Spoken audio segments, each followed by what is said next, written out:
Banyak pria datang ke saya dan berkata pelan, "Dok, saya bingung.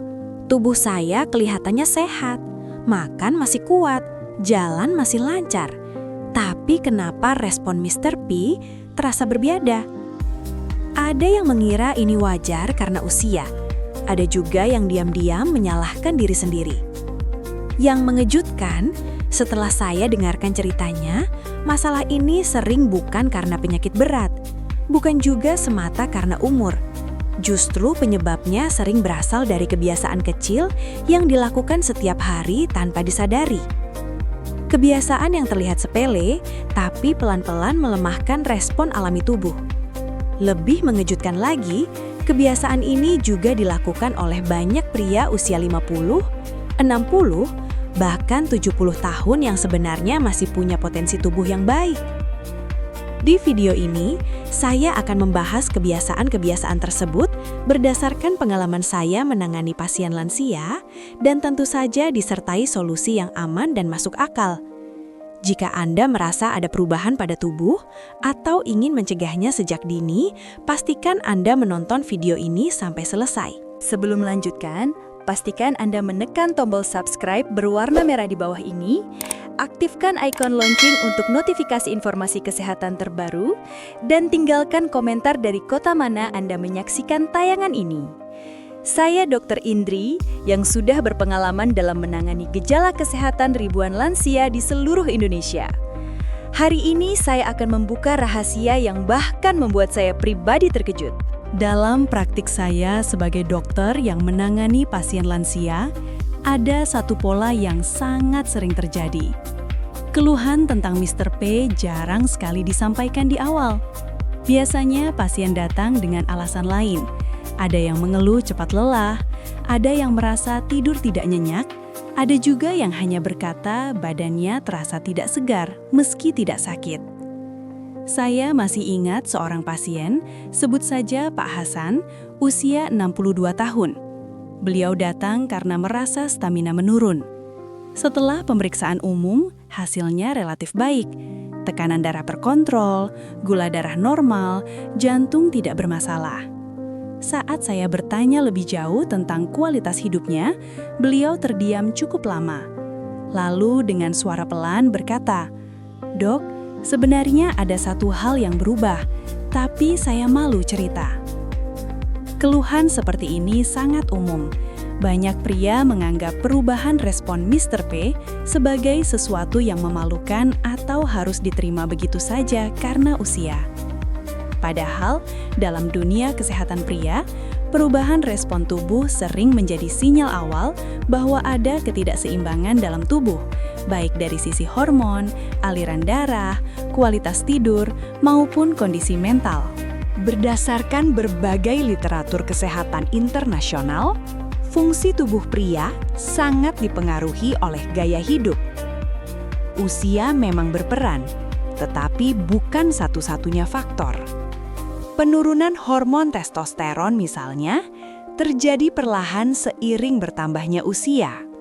Namun proses ini sangat dipengaruhi oleh tidur, aktivitas fisik, dan stres harian. Yang sering terjadi, pria lansia tetap menjalani rutinitas lama tanpa menyesuaikan dengan kondisi tubuh yang berubah. Jam tidur berkurang, aktivitas fisik menurun, pikiran dipenuhi beban, tapi tubuh dipaksa tetap kuat seperti dulu. Akibatnya, tubuh mulai memberi sinyal. Salah satunya melalui respon Mr. P yang terasa tidak secepat atau sekuat sebelumnya. Di titik inilah, banyak pria salah menafsirkan kondisi tubuhnya. Mereka mengira sudah tidak bisa diperbaiki. Padahal seringkali, tubuh hanya meminta perhatian lebih. Jika sinyal ini dipahami sejak awal, perbaikan bisa dilakukan dengan cara yang aman dan bertahap. Bab ini menjadi fondasi penting, karena sebelum membahas solusi, kita perlu memahami bahwa keluhan ini bukan hal langka, bukan aib, dan bukan akhir dari kualitas hidup. Ini adalah pesan tubuh yang perlu didengarkan dengan cara yang benar. Setelah pasien mulai berani bercerita, hampir selalu muncul kalimat yang sama. "Dok, saya tidak merasa melakukan hal yang aneh-aneh."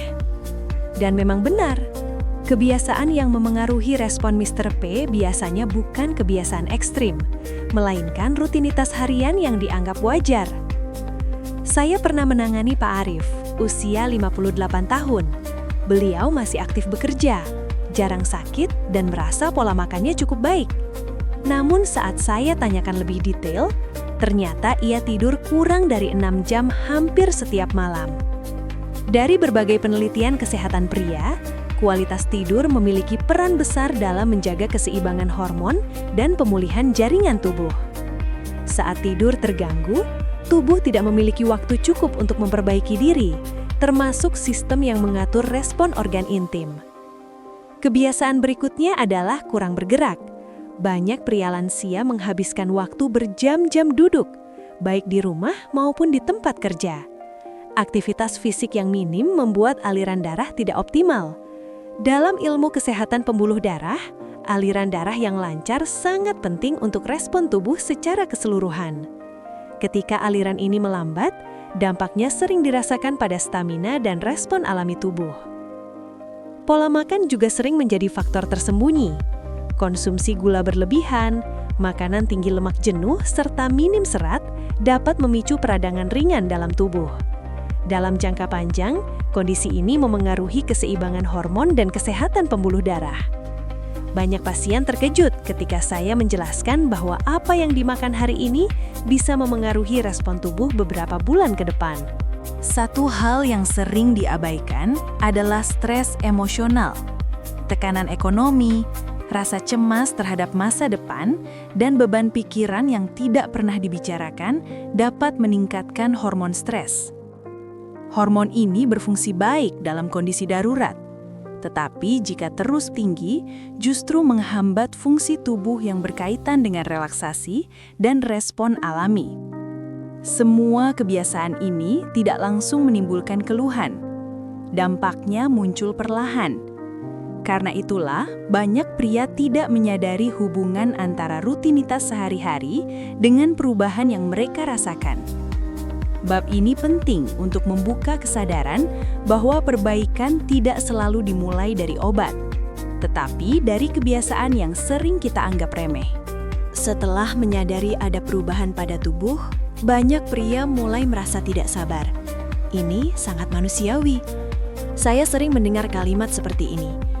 "Dok, saya hanya ingin cepat kembali normal." Di titik inilah, banyak pasien tergoda mencari solusi instan. Saya pernah menangani Pak Joko, usia 64 tahun. Beliau datang dengan wajah cemas dan jantung berdebar. Setelah saya telusuri, ternyata beberapa hari sebelumnya, ia mengonsumsi obat kuat yang dibeli secara online tanpa resep. Awalnya memang terasa ada efek, tapi tubuhnya tidak siap. Tekanan darah naik, detak jantung tidak teratur, dan akhirnya harus mendapatkan penanganan darurat. Kasus seperti ini bukan hal langka. Dalam Panduan Kesehatan Pria Internasional, penggunaan obat atau suplemen tanpa pemeriksaan medis sangat tidak disarankan, terutama pada usia di atas 50 tahun. Banyak produk yang menjanjikan hasil cepat bekerja dengan cara memaksa sistem tubuh, bukan memperbaikinya. Efeknya mungkin terasa sesaat, tapi resikonya bisa serius bagi jantung, pembuluh darah, dan organ lain. Masalah lainnya adalah persepsi yang keliru. Banyak pria mengira jika respon tubuh menurun, maka solusinya pasti obat. Padahal berdasarkan literatur kesehatan global, fungsi respon tubuh pria sangat berkaitan dengan kondisi pembuluh darah, hormon, syaraf, dan kondisi mental. Semua sistem ini bekerja saling terkait. Jika satu terganggu, memaksa bagian lain justru memperbesar masalah. Ada juga pasien yang mencoba berbagai ramuan tradisional tanpa panduan yang jelas. Tidak semua ramuan berbahaya, tapi tanpa dosis dan pemantauan yang tepat, hasilnya sulit diprediksi. Beberapa bahan bahkan dapat berinteraksi dengan obat darah tinggi atau diabetes yang sedang dikonsumsi. Di bab ini, penting untuk dipahami bahwa tubuh pria usia matang tidak lagi merespons rangsangan dengan cara yang sama seperti di usia muda. Pendekatan yang aman bukan dengan memaksa, tetapi dengan memahami kondisi tubuh secara menyeluruh. Solusi yang baik adalah solusi yang memperbaiki akar masalah, bukan hanya mengejar hasil cepat. Kesadaran ini menjadi jembatan menuju bab berikutnya, karena setelah memahami apa yang sebaiknya dihindari, kita bisa mulai membahas langkah-langkah aman dan realistis untuk memperbaiki respon tubuh secara bertahap dan berkelanjutan. Setelah memahami kebiasaan yang melemahkan respon tubuh dan risiko solusi instan, pertanyaan berikutnya selalu sama. Dok, lalu apa yang bisa saya lakukan dengan aman? Kabar baiknya, dari pengalaman saya menangani pasien lansia, banyak perbaikan justru datang dari langkah sederhana yang konsisten. Saya ingin bercerita tentang Pak Hasan yang tadi sempat saya sebutkan. Setelah kami berdiskusi panjang, beliau sepakat untuk tidak mencari jangan pintas. Kami mulai dari hal paling dasar, memperbaiki pola tidur. Beliau diminta tidur lebih teratur dan mengurangi kebiasaan begadang. Dalam ilmu kesehatan, tidur malam yang cukup membantu tubuh menyeimbangkan hormon dan memperbaiki fungsi syaraf serta pembuluh darah. Langkah berikutnya adalah bergerak lebih rutin. Tidak harus olahraga berat. Jalan kaki pagi selama 30 menit, peregangan ringan, dan aktivitas rumah yang aktif sudah cukup membantu melancarkan aliran darah. Banyak penelitian menunjukkan bahwa aktivitas fisik ringan yang dilakukan rutin jauh lebih efektif dibanding olahraga berat yang tidak konsisten. Pola makan juga kami perbaiki secara bertahap, bukan diet ketat, tapi lebih bijak memilih makanan. Mengurangi gula, makanan olahan dan gorengan, memperbanyak protein, sayuran hijau, ikan, dan air putih. Nutrisi yang baik membantu menjaga kesehatan pembuluh darah dan mendukung produksi hormon secara alami. Satu hal yang sering memberikan dampak besar adalah pengelolaan stres. Banyak pasien merasa lebih lega setelah mulai terbuka dengan pasangan dan tidak lagi memendam tekanan sendiri. Dalam kesehatan pria, kondisi mental yang tenang berperan penting dalam respon tubuh. Saat pikiran lebih rileks, sistem saraf bekerja lebih seimbang. Jika setelah perubahan gaya hidup masih ada keluhan, pemeriksaan medis menjadi langkah bijak. Pemeriksaan tekanan darah, gula darah, dan hormon membantu memastikan tidak ada masalah tersembunyi. Pendekatan ini lebih aman dan terarah dibanding mencoba berbagai produk tanpa panduan. Bab ini menjadi penegasan bahwa menjaga respon tubuh di usia matang bukan tentang kembali seperti usia 30, tetapi tentang merawat tubuh sesuai kebutuhannya saat ini. Dengan langkah yang tepat, banyak pasien saya kembali merasa lebih percaya diri dan nyaman dengan tubuhnya sendiri. Sebelum video ini berakhir, saya ingin mengajak Anda untuk mengingat satu hal penting. Perubahan pada tubuh di usia matang bukan tanda menyerah, tapi tanda bahwa tubuh kita perlu dirawat dengan cara yang lebih bijak. Jika Anda merasa video ini bermanfaat, jangan simpan sendiri. Silahkan bagikan ke grup WhatsApp keluarga, sahabat, atau teman seusia Anda. Bisa jadi ada seseorang yang sedang bingung, khawatir, dan membutuhkan informasi yang benar seperti ini. Saya juga ingin mendengar cerita Anda. Tuliskan kota asal Anda di kolom komentar, serta pertanyaan atau pengalaman yang ingin Anda bagikan. Dukungan Anda sangat berarti untuk perkembangan channel ini. Jangan lupa tekan tombol like dan subscribe agar channel Lansia Sehat Abadi terus menghadirkan edukasi kesehatan yang aman, jujur, dan mudah dipahami untuk orang tua Indonesia. Ingat, kesehatan adalah investasi seumur hidup. Semakin dini kita merawatnya dengan benar, semakin baik kualitas hidup kita ke depan. Saya Dr. Indri. Terima kasih sudah menemani saya sampai akhir. Sampai jumpa di video berikutnya. Semoga Anda selalu sehat dan diberkahi.